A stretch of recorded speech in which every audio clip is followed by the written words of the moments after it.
और तुम इतनी दर्द भरी बातें करते हो। अगर दर्द है किसी के ईमान बचाने का तो अहद करो कि अगर मेरी शादी नहीं हुई है तो मैं जहेज नहीं लूंगा, और अगर मेरी शादी हो चुकी है और मैं बच्चों का बाप हूं, अब अपने बेटों की शादी करूंगा तो जहेज नहीं लूंगा, जहेज का बाइकाट करूंगा, गलत रसूमात का बाइकाट करूंगा। फिर देखो ईमान बचेगा कि नहीं बचेगा। अल्लाह अकबर। खूबसूरत बेटियां हैं, शरीफ बेटियां हैं, दीनदार बेटियां हैं, लेकिन उनको रिश्ते इसलिए नहीं आते कि उनके बाप के पास भीख देने के लिए जहेज की शक्ल में कुछ पैसे नहीं है। अल्लाह अकबर। मुसलमानों, नबी से इश्क का दावा करते हो, रसूलुल्लाह से मोहब्बत का दावा करते हो, नबी के नाम पे जान लुटाने की बात करते हो। सोचो, ये जहेज की गलत रसूमात की बुनियाद पर जब मुसलमान की कोई बेटी किसी मुशरिक और मुनकिर इस्लाम के हाथ में हाथ देकर जब कुफ्र की दहलीज चढ़ती होगी तो गुंबदे खजरा में रसूलुल्लाह के दिल पे क्या गुजरती होगी।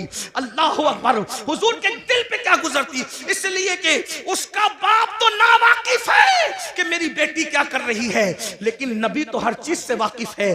जिसकी जात से, जिसकी निगाह से खुदा की जात ना छुपी, उसकी निगाह से किसी मुसलमान बेटी का मुर्तद होना कैसे छुप सकता है। अफसोस है मुसलमानों, मुरादाबाद और गिरद नवा में रहने वाले मुसलमानों, वो रुसूमात पे लानत हो जो रुसूमात हमारी बेटियों को कुफ्र तक ले जा रही है, शिर्क तक ले जा रही है। बताओ, हर साल हज करो, हर साल उम्रा करो, मस्जिद बनाओ, मदरसे बनाओ, बड़ी बड़ी दाढ़ियां रखो, खूबसूरत टोपियां पहनो, कादरी, चिश्ती, नक्शबंदी, रफाई, ये सारे टाइटल लगाओ, और फिर बच्चियों के मुर्तद होने की फिक्र न करो, उनके ईमान जाने की फिक्र न करो। अगर कयामत के दिन रसूलुल्लाह का सामना होगा, हुजूर ने दामन पकड़ के पूछ लिया, ओ मुनाफिक, मेरी उम्मत की बेटियां मुर्तद हो रही थी तेरी नाजायज रसूमात की बुनियाद पे, तू क्या कर रहा था? अल्लाह, क्या जवाब दोगे? ये मेरी माएं और बहनें बैठी है, ये भी रिश्ते ढूंढने निकलती है मेरी माएं और बहनें, तो ये लालच में सरता पर डूब जाती है। ये बेटे की शादी करने नहीं, ये अपने बेटों को बेचने निकलती है, बेचने। कभी बच्चियों के ईमान का सोचा? अरे मेरी बहन, अगर तेरे शौहर ने भी तेरे साथ यही किया होता तो बता, क्या तू इतनी इज्जत के साथ रह सक? क्या दौलत ही सब है, माल ही सब है? एक बात कहूं, तुम अगर जहेज नहीं लोगे सिर्फ किसी का ईमान बचाने की नियत से, तो पता है जहेज में तुम्हें क्या मिलेगा? रसूलुल्लाह की दुआएं और उनकी खुशी मिलेगी। वाह वाह वाह, सुभान अगर अल्लाह। समधी ने तुम्हें जहेज दिया, चंद सालों के बाद वो टूट फूट जाएगा। सुसर ने तुम्हें जहेज दिया, सास ने, चंद सालों के बाद टूट। और हुजूर ने ईमान बचाने की बुनियाद पर सिर्फ तुझे एक बार देख के मुस्कुरा लिया, कयामत तक के तेरी नस्लों की तकदीर समझ जाएगी। बेशक बेशक बेशक। अब आप पर है मुसलमानों, तुम जहेज लेते हो या जहेज नहीं लेते? अगर वो सामने वाले देना भी चाहे तो उनको कहो हम नहीं लेंगे, हम जहेज का बाइकाट करें। कुछ लोग हमारे सामने भी खड़े हो, भाई देखो भाई, मैं एक बात कहता हूं, आपको गालियां देना हमें दे लो, हम तो अपना मुताला एक मशवरा पेश कर रहे हैं। कुछ लोग कहते हैं नहीं जहेज सुन्नत है। मैं हजरत मुफ्ती इस्माइल साहब, मुफ्ती जलीस और भी मुफ्तियाने किराम है, इनके सामने 2 मिनट का एक मुताला पेश करना चाहता हूँ। अगर गलती होगी तो मैं यही रुजू कर लूंगा। हम लोग जिद्दी लोग नहीं, हम इमाम अहमद रजा की फिक्र के वारिस, फिक्र रजा हमारी है, ठीक है ना? जिद्दी लोग हमारे यहाँ, कि गलती हो जाए तो रुजू कर लो। क्यों? क्योंकि आर नार से बेहतर है। लोग हमें यही ताना देंगे ना कि रुजू कर लिया, ठीक है भाई, हम तो रुजू वाले लोग, तौबा वाले लोग, और तौबा अल्लाह को की बारगाह में महबूब है। हुजूर ने सैयदा पाक को जहेज नहीं दिया, ये मैं आज आपके सामने बात करता हूं। हुजूर ने सैयदा फातिमा ज़हरा पाक को जहेज नहीं दिया। मैंने कई जगह पेश किया उलमा के सामने, लेकिन उलमा ने मेरी तायीद ही की, अभी तक किसी ने इख्तिलाफ नहीं किया। अगर कोई उस्ताद इस्लाह कर दे तो हम नहीं बयान करेंगे इसको आज के बाद, लेकिन थोड़ा सुन ले। हुजूर ने जहेज नहीं दिया। कैसे नहीं जहेज दिया? मैंने कहा पहली बात तो ये है कि हुजूर अलैहिस्सलाम की एक बेटी नहीं थी, 4 बेटियां थी, है ना? 4 बेटियां थी, और 4 बेटियों पे हमारे पास दलील भी मौजूद है। मैं उसकी तरफ अभी नहीं जाता, मेरा टाइम खत्म हो रहा है। सिर्फ 10-15 मिनट बचे, जो टाइम मुझे दिया गया था उसमें 10-15 मिनट बचे, उसको सुन ले। मेरा टाइम, हाँ बोल दूंगा, हाँ हो जाएगा, हो जाएगा, इतने टाइम में हो जाएगा। तवज्जो है ना? अर्ज करूं ना, हुजूर की कितनी बेटियां थी? 4 बेटियां थी। उसको मैं इशारा कर देता हूं, आप उसको सुन ले। कुरान कहता है, अपने महबूब, अल्लाह अपने महबूब कहते हैं, अल्लाह ताला इरशाद फरमाता है कि ए महबूब आप फरमा दीजिए, ए महबूब आप फरमा दीजिए, कुल आप फरमा दीजिए, क्या फरमा दीजिए,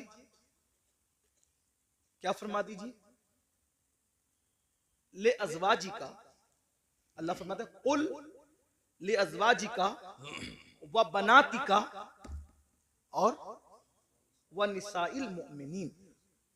तीन तबके को नबी खिताब कर रहे हैं अल्लाह के हुक्म से। कुल ले अज़वाजी का व बनाती का व निसाइल मुमिनीन, आप कहिए अपनी बीबियों से और अपनी बेटियों से और मोमिनों की औरतों से।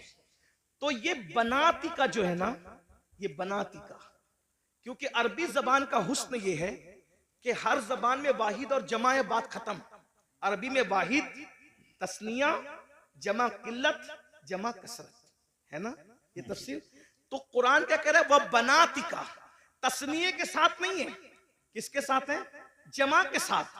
तो अगर तस्निये के साथ भी होता तो दो बेटी माननी पड़ती, और अगर एक बेटी होती तो बिनती का कहा जाता, बनाती का नहीं कहा जाता, है ना। बनाती, कुरान अगर बनाती का कह रहा है तो मानना पड़ेगा कि कम से कम नबी की 3 बेटियां थी जी, कम से कम। और हम तो अल्हम्दुलिल्लाह 4 बेटियां मानते हैं, उस पर दलील रखते हैं। लेकिन अब यहाँ सुनिए, ये कोई उन्वान मुनाजरे का छेड़ने नहीं है, मैं कोई मुनाजिर नहीं हूं, लेकिन बात कहने लगा। और मैं बात जो कह रहा हूँ इन उलमा की मौजूदगी में कह रहा हूं, इन्हें हक है। और मैं तो कहता हूं कि उलमा को ये हक होना चाहिए, अगर कोई खतीब कोई शायर गलती करे तो वो उसको चिट्ठी देकर ये कान में उसकी इस्लाह कर सके और उसको कबूल करना चाहिए। यही हमारे दादा मुर्शिद हुजूर मुफ्ती आज़मीन का तरीका था। सुभान अल्लाह, सुभान अल्लाह। स्टेज पे भी लड़ने की जरूरत नहीं, क्योंकि लोग हमें देखते, कान में जो बात कहनी चाहिए उसको कान में ही कहना चाहिए, जिसको मैदान में कहना चाहिए उसको मैदान में कहना चाहिए, है ना। बहरहाल तो हुजूर की कितनी शहजादियां हैं, कितनी है। अब अगर आप ये कहते हैं कि हुजूर ने सैयदा फातिमातुज़ ज़हरा को जहेज दिया, सुन्नी अगर कहता है तो उसको ये भी साबित करना पड़ेगा कि सैयदा ज़ैनब बिनते मोहम्मद को भी दिया, उम्मे कुलसुम बिनते मोहम्मद को भी दिया सल्लल्लाहु अलैहि वसल्लम, रुकैया बिनते मोहम्मद को भी दिया सल्लल्लाहु अलैहि वसल्लम। भाई जब 4 शहजादियां हैं तो एक ही को जहेज क्यों दिया। एक बात, ठीक बात समझ में आई। जो नबी ये कहे कि अगर एक खजूर अपने बच्चों में तकसीम करना हो तो बराबर बराबर तकसीम करो, वरना अल्लाह को क़यामत में जवाब देना पड़ेगा। जब नबी खजूर की तकसीम में बराबरी कर रहे हैं तो जहेज के अंदर देने में हुजूर बराबरी क्यों ना करेंगे। तो आपको ये बोलना पड़ेगा कि हजरत ज़ैनब को कब दिया, हजरत रुकैया को कब दिया, उम्मे कुलसूम को कब दिया। एक बात, फिर आप कहेंगे मुफ्ती अहमद यार खान नईमी ने तो लिखा, मसनवी में तो मौजूद है। मैंने कहा मैं उनका गुलाम हूं, मैं उनसे बगावत नहीं करूंगा, लेकिन बस बात इसको इतनी पलट दो कि जो जहेज की लिस्ट है वो सही है, उसका मैं इनकार नहीं कर रहा हूं, लेकिन बस बात इतनी पलट दीजिए कि हुजूर ने जहेज नहीं दिया, ना बेटी को दिया ना दामाद को दिया, नहीं दिया, दोनों को नहीं दिया, ना बेटी को दिया ना। तो कहा फिर वो क्या क्या था। मैंने कहा आसान बात, मौला अली के वालिद की गुर्बत की वजह से जब कुछ हालात ऐसे पैदा हो गए, वो तो मालदार बहुत थे लेकिन कुछ हालात पैदा हो गए कहत की वजह से, तो हुजूर अपने चचा हजरत अब्बास को साथ ले गए, कहा कि इस वक्त कहत का जमाना है, मेरे चचा के मुझ पे एहसानात हैं, तो ऐसा करते कुछ बच्चे आप ले ले, कुछ बच्चे मैं ले लूं, और आप पाल ले मैं पाल लूं। तो जब उनके पास गए तो हजरत अकील को सौंप दिया हजरत अब्बास को, और हजरत जाफर को किसी को सौंप दिया, और तालिब को अपने पास रख लिया, और मौला अली के बारे में कहा कि ए मोहम्मद अली को तुम ले जाओ। तो बचपने से हुजूर मौला अली को अपने घर लाए, तो मौला अली को बचपने से 4 साल 3 साल की उम्र से पाला पोसा बड़ा किया, खुशियां गम कपड़े लत्ते सब नबी ने दिए। बताए बचपने से हुजूर ने पाला। अब अगर मौला अली का निकाह सैयदा फातिमा के साथ ना भी होता तो मौला अली को जिसने पाला पोसा बड़ा किया, कपड़े लत्ते सब तरबियत सब की, जब अपने भाई की शादी हुजूर कर रहे हैं तो मौला अली का खुद का घर नहीं तो घर दिलाना किसकी जिम्मेदारी है, उस नए घर में सामान पहुंचाना किसकी जिम्मेदारी है। भाई बचपने से जिसने पाला है उसी की तो जिम्मेदारी है। तो हुजूर अलैहिस्सलाम ने ना दामाद को दिया ना बेटी को दिया, वो दामाद ही नहीं था, वो चचा साथ भाई भी था। जब रसूलुल्लाह ने देखा कि मेरे भाई का कोई घर नहीं है, तो भाई के लिए घर का भी इंतजाम किया, और घर में कोई सामान नहीं है तो भाई का घर बसाने के लिए सामान का भी इंतजाम किया। लोगों ने उसको गलती से समझ लिया कि दामाद को नहीं दिया भाई, वो अपने भाई को दिया, और अगर तुम भाई को देते हो तो हम तुम्हारी पेशानी चूमने के लिए तैयार हैं? अगर भाई, हुजूर ने भाई को दिया, दामाद को नहीं दिया, दो रिश्ते थे ना, इसलिए धोखा हो रहा है। एक तीसरी बात, चले ठीक है, अगर अली मुर्तजा को दिया ही दामाद को जहेज, और बेटी फातिमा ज़हरा को जहेज दिया, तो सैयदना अली मुर्तजा ने जब अपनी बेटी ज़ैनब की शादी की तो कितना जहेज दिया वो बताओ? अपनी बेटी उम्मे कुलसुम की शादी की तो कितना जहेज दिया? जब अली पाक ने जहेज लिया तो दिया, सुन्नत है ना जहेज लेना देना, तो अली पाक ने दिया, साबित करो। सिद्दीक अकबर ने अपनी बेटियों का निकाह किया तो कितना जहेज दिया वो साबित करो। अरे जो सिद्दीक अकबर नबी को मुस्कुराता देखे तो भी मुस्कुराए, जब अब्दुल्ला इब्ने उमर मुस्कुराता देखे तो भी मुस्कुराए, कोई हड्डी चूसता देखे तो भी हड्डी चूस करके कहे कि मैं नबी की सुन्नत अदा कर रहा हूं। अगर नबी का अमामा कांटे में उलझ जाए और सहाबा का न उलझे तो वो उलझा करके कहे कि हम नबी की सुन्नत पे अमल कर रहे हैं। बताइए, वो सुन्नतों के इतने आमिल थे, तुम्हें फराइज भी समझ में ना आया, और शादी के मौके पे लेने की बात आई तो कहने लगे कि जहेज सुन्नत है। किस साहबी ने जहेज दिया बताओ? अगर सुन्नत ही था तो इस सुन्नत पर उन्होंने क्यों अमल नहीं किया? गौस पाक ने क्यों अमल नहीं किया? गरीब नवाज ने क्यों अमल नहीं किया? फजर में सोते पड़े रहने वाली कौम इस पर क्यों अमल कर रही है? सूद के लुक़्मे खाने वाली कौम इस पे क्यों अमल कर रही है? फराइज समझ में ना आए, जो जिस नमाज के बारे में कहा मेरी आंखों की ठंडक है वो समझ में ना आया, और ये सुन्नत समझ में आ गई। इसलिए मेरी अर्ज ये है, ये जहेज की रस्म को खत्म करना होगा, खत्म करो, अहद करो, वरना बेटियां इसी तरह इर्तिदाद की दहलीज पर कुचली जाती रहेगी, एहतजाज की दहलीज पर कुचली जाती रहेगी। मेरी गुजारिश है, इसलिए अपने बच्चों को मुर्तद होने से बचाना है। शादी इतनी आसान कर दो कि जिना करना मुश्किल हो जाए, और मालदार लोग शुरुआत करें, मालदार लोग जहेज ना ले, मालदार लोग जहेज ना दे, मालदार लोग शुरू करेंगे, बासर लोग शुरू करेंगे, खत्म होगा। और ईमान बचाने की नीयत से शुरू करें। एक तो ये चैलेंज है हमारी तरफ से, आखिरी बात कर रहा था, बात समेटते, एक तो कि लड़कियां डायरेक्ट मुर्तद हो, लेकिन दूसरी तरफ मुर्तद होने का एक और दरवाजा खुला है जिसकी तरफ हमारी तवज्जो नहीं है, कि जब हम रिश्तेदारी करते हैं तो रिश्तेदारी करने में हम जो है वो आशिके रसूल और गुस्ताखे रसूल नहीं देखते। तो चूंकि जो नबी का गुस्ताख है, चाहे गुस्ताखी दाढ़ी वाला करे, चाहे गुस्ताखी बगैर दाढ़ी वाला करे, कोई नबी की गुस्ताखी करे तो वो मुर्तद है। कोई गुस्ताखी, नबी की तौहीन, जो तौहीन करे, उसके नाम के साथ कोई टाइटल हो या ना हो, नबी की गुस्ताखी क्या है भाई? आप ये कहें कि उन्हें दीवार के पीछे की खबर नहीं थी, ये गुस्ताखी है। इसलिए कि कुरान कहे वो अल्लमका मा लम तकुन तालम व काना फदलुल्लाहि अलैका अज़ीमा। ए महबूब, हमने आपको वो सब कुछ सिखा दिया जो आप नहीं जानते थे। अल्लाह कह रहा है सब कुछ सिखा दिया, और मुल्ला कह रहा है कि दीवार के पीछे की खबर नहीं। ये नबी को गाली हुई कि नहीं हुई? अल्लाह फरमा रहा है, ए मेरे महबूब, या अय्युहन नबी इन्ना अरसलनाका शाहिदन व मुबश्शिरन व नज़ीरा। ए महबूब, हमने आपको हाजिर और नाजिर बना करके भेजा। और अल्लाह फरमाता है व दाइयन इलल्लाह, और हमने तुम्हें अल्लाह की तरफ बुलाने वाला बनाकर भेजा, बेइज़्निही व सिराजम मुनीरा, और तुम्हें चमकता हुआ सूरज बना करके भेजा। अल्लाह अकबर। अल्लाह उनके बारे में कहे अल्लाह अल्लाह, क्या वो महबूब है मेरे भाई? अल्लाह उनकी शान यूं बयान करे, वद्दुहा, महबूब तेरे चेहरे की कसम, वल्लैल, तेरी जुल्फों की कसम, वन्नज्म, तेरे दांतों की कसम, ला उक़सिम बिहाज़ल बलद, तेरे चलने की कसम। महबूब अगर चेहरे पर नकाब डाल ले तो कुरान कहे या अय्युहल मुज़म्मिल, ए झुरमुट मारने वाले। अगर वो कंबल ओढ़ ले तो कुरान कहे या अय्युहल मुद्दस्सिर, ए कंबल ओढ़ने वाले। अगर वो गुस्से में आकर के अगर कंकर भी फेंक दे तो कुरान उस पर भी उतर आता और कहता है वमा रमैता इज़ रमैता वलाकिन्नल्लाह रमा। प्यारे, ये कंकर तूने नहीं फेंकी, हाथ तेरे थे, फेंकना हमारा। वाह वाह वाह, बेशक बेशक। वो नबियों का सुल्तान, उनके बारे में इतनी छोटी छोटी कहता है। मौलवी कह रहा है, आज कौन कह रहा है? मैं नहीं जानता, आप सब जानते अच्छी तरह से। क्या आपके इलाके के मौलवियों को मैं नहीं जानता?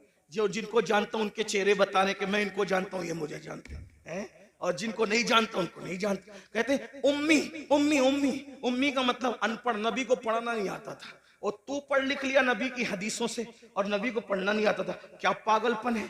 और ऐसों को आप बेटियां दे रहे हैं, ऐसों के साथ आप रिश्तेदारी, आप कहते हैं मौलवियों क्या समझ, ये मौलवी लड़ाने आते हैं। भैया मौलवी लड़ाने नहीं आता, मौलवी तो यही बात तो मोमिनों को, सहाबा को कहते थे मुनाफिकीन, मदीने के मुनाफिकीन सहाबा को कहते थे कि ये लोग फसाद फैलाते हैं, हराम इस्लाह का काम करते हैं। ये बातें वो बकते थे, बकवास करते थे।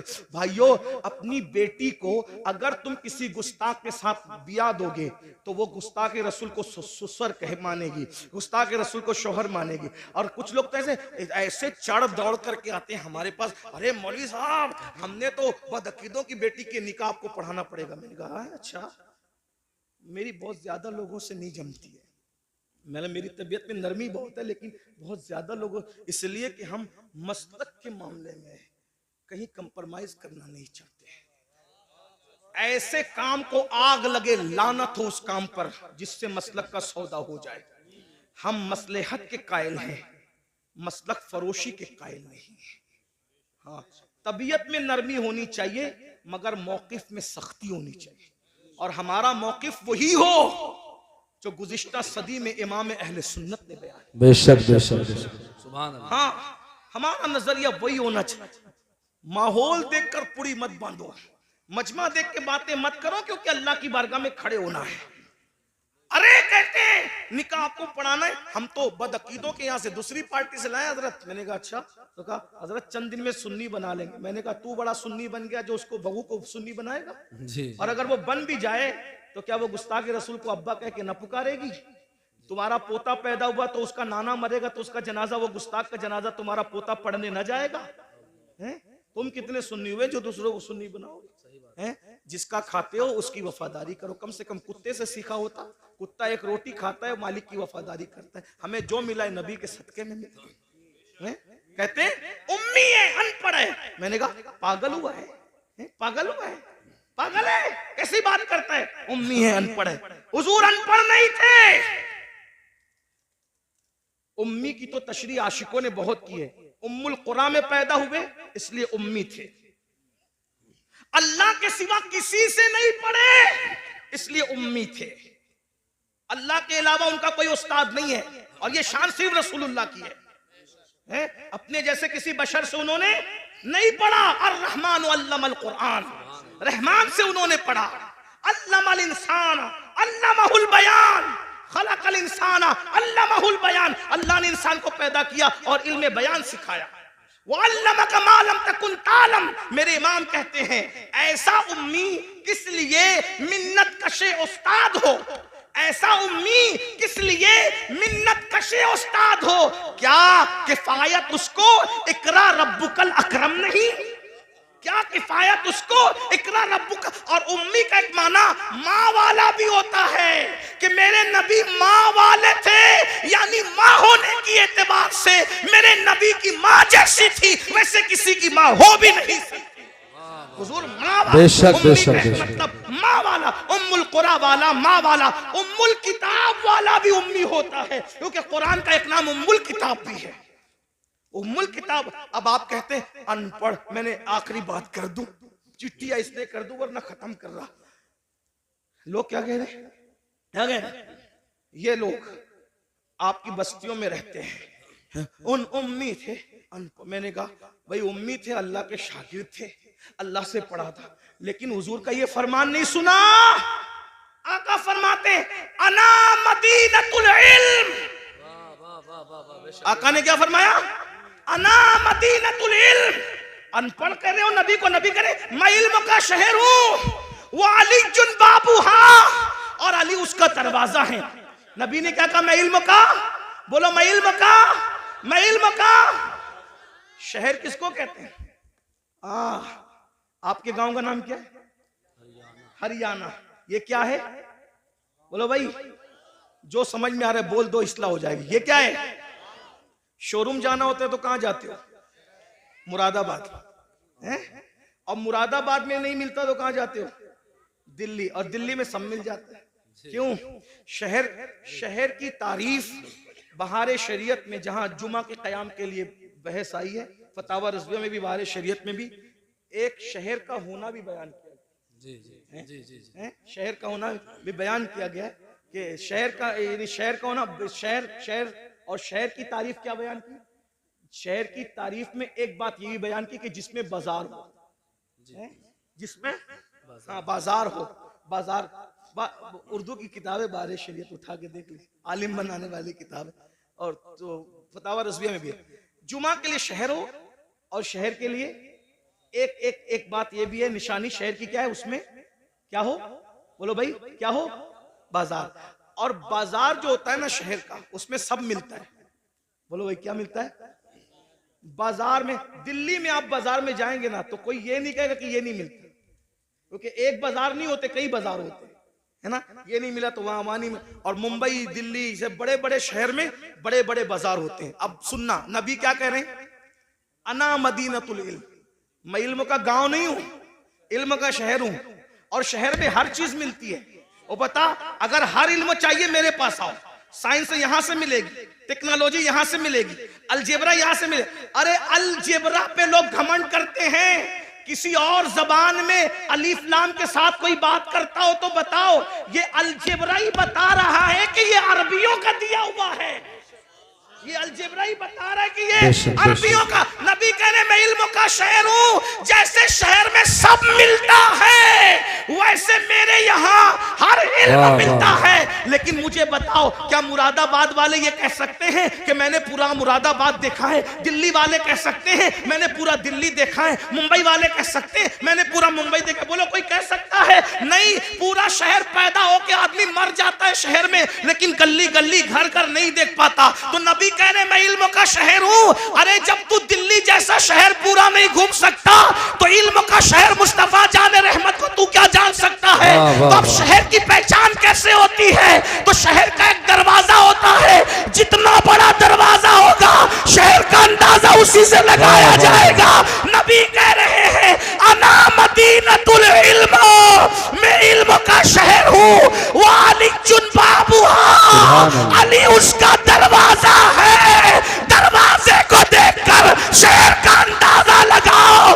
अरे जब दरवाजे की ये शान है, कहते सलूनी सलूनी सलूनी, मुझसे जो चाहो पूछ लो मैं तुम्हें जवाब दे दूंगा।